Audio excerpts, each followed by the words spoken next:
আগামী 4 মে বিকেল 3:30 আইপিএলের 53তম ম্যাচ অনুষ্ঠিত হতে চলেছে। কলকাতা নাইট রাইডার্স রাজস্থান রয়্যালসের মুখোমুখি হবে ম্যাচটিতে। ইডেন গার্ডেন্স ক্রিকেট স্টেডিয়াম কলকাতাতে অনুষ্ঠিত যাচ্ছে ম্যাচটি।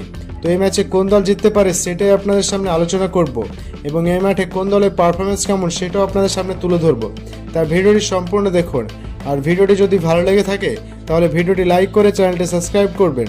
তো বন্ধুরা, আইপিএলের 18তম আসরে প্রত্যেকটা দল শক্তিশালীভাবে নিজেদের দল গঠন করে শিরোপা জয়ের লক্ষ্যে মাঠে নামছে।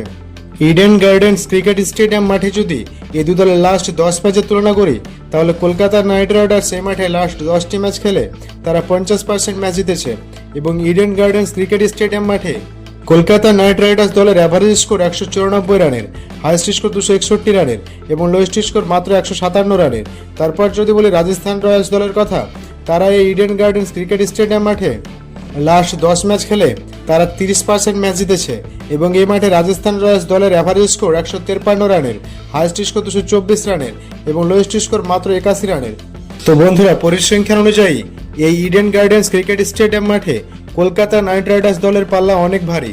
তাছাড়া কলকাতা নাইট রাইডার্স দলের নিজেদের ঘরের মাঠ এবং নিজেদের সাপোর্টার ফ্যান ফ্লার তো অনেক থাকবে, সেদিক থেকে কলকাতা নাইট রাইডার্স কিছুটা এগিয়ে থাকবে এবং আমরা সবসময় দেখে থাকি ইডেন গার্ডেন ক্রিকেট স্টেডিয়াম মাঠে সবসময় হাই স্কোরিং রান হয় এবং এই মাঠে যারা প্রথমে ব্যাট করবে তাদের জেতার সম্ভাবনা 42% এবং যারা প্রথমে বল করবে তাদের জেতার সম্ভাবনা 56% এবং ইডেন গার্ডেন ক্রিকেট স্টেডিয়াম মাঠে অ্যাভারেজ ফার্স্ট ইনিংস 167 রানের এবং সেকেন্ড ইনিংস 152 রানের।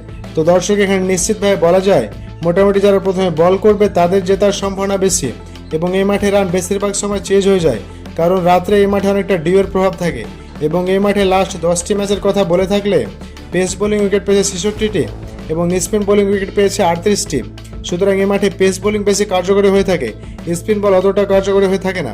সুতরাং যে দলের কাছে পেস অ্যাটাক বেশি আছে তারাই এই ম্যাচে কিছুটা এগিয়ে থাকবে। দর্শক, যদি হেড টু হেড কথা বলি, লাস্ট 10 ম্যাচে এই দু দলের দেখা হয়েছে এবং 5টিতে জয় পেয়েছে কলকাতা নাইট রাইডার্স এবং 5টিতে জয় পেয়েছে রাজস্থান রয়্যালস। এদিক থেকে দুই দলই প্রায় একই সমান। আবার কলকাতা নাইট রাইডার্স যেহেতু নিজের ঘরের মাঠে খেলবে তাই তারা কিছুটা এগিয়ে থাকবে। আবার ফ্যান ফলে এই দু দলের মধ্যে কলকাতা নাইট রাইডার্সকে 48% জেতার সম্ভাবনা দিয়েছে আর রাজস্থান রয়্যালসকে 52% জেতার সম্ভাবনা দিয়েছে। কিন্তু বন্ধুরা, আমার মতে সামগ্রিক তথ্য বিবেচনা করে এই ম্যাচে কলকাতা নাইট রাইডার্স জিততে চলেছে। আপনার মতে আইপিএলের 18তম আসরের 53তম ম্যাচে কোন দল জিতে বলে আপনি মনে করছেন সেটা অবশ্যই কমেন্ট করে জানাবেন। ধন্যবাদ সবাইকে।